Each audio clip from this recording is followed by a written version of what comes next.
Greenland, the world's largest island, is an autonomous territory within Denmark, mostly covered by ice and sparsely populated along its coasts. In August 2019, President Donald Trump stunned the world by proposing that the US buy Greenland, a move he saw as a strategic real estate deal. The idea was met with disbelief and amusement globally, but Trump was serious, raising it repeatedly with his advisors. Denmark's Prime Minister Mette Frederiksen called the idea absurd, and Greenland's government firmly stated Greenland is not for sale. Offended by the rejection, Trump canceled a planned state visit to Denmark, escalating the diplomatic spat.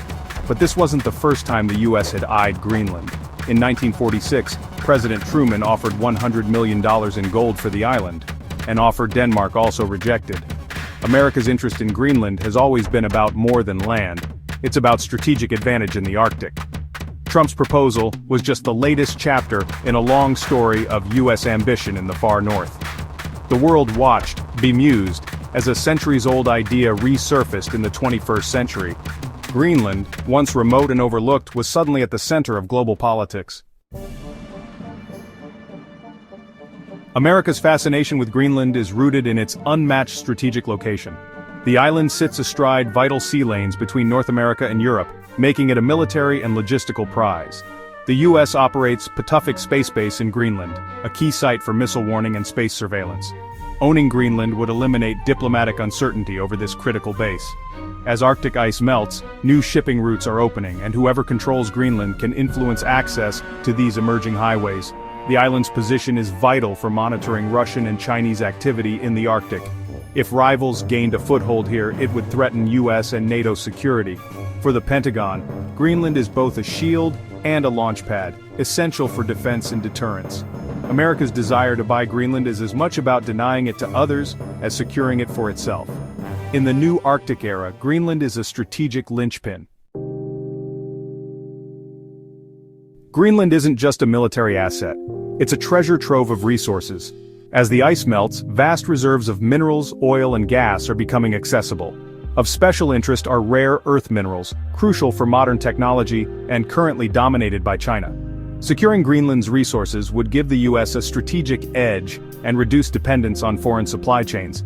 The island's waters may also hold billions of barrels of oil and huge natural gas reserves. New Arctic shipping routes could turn Greenland into a hub for global trade.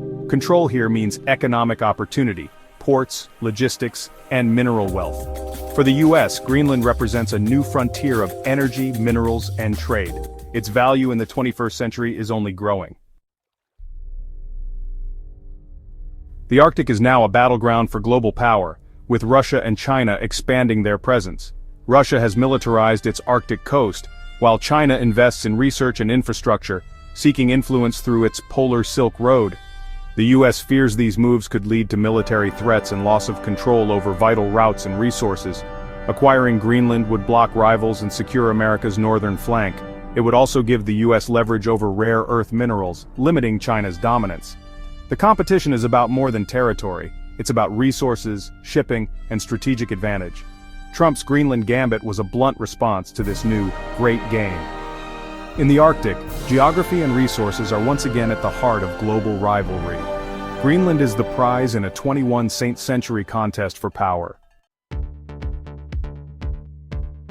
Despite US interest, Greenland isn't for sale. It's a homeland with its own people, culture, and aspirations for greater autonomy. Denmark can't sell what it doesn't own. Any decision about Greenland's future belongs to Greenlanders. The era of buying territories is over, and any attempt would face fierce resistance. Recognizing this, the US has shifted strategy, building direct ties with Greenland's government. In 2020, the US reopened its consulate in Nuuk and offered economic aid to strengthen relations. This approach aims to make America Greenland's partner of choice, keeping rivals at bay. Cooperation ensures continued US access to strategic bases and influence in the Arctic. Trump's proposal may have sounded outlandish, but the logic behind it was clear. Greenland's geography and resources make it critical to US security. America will keep finding ways to keep Greenland close, no purchase necessary.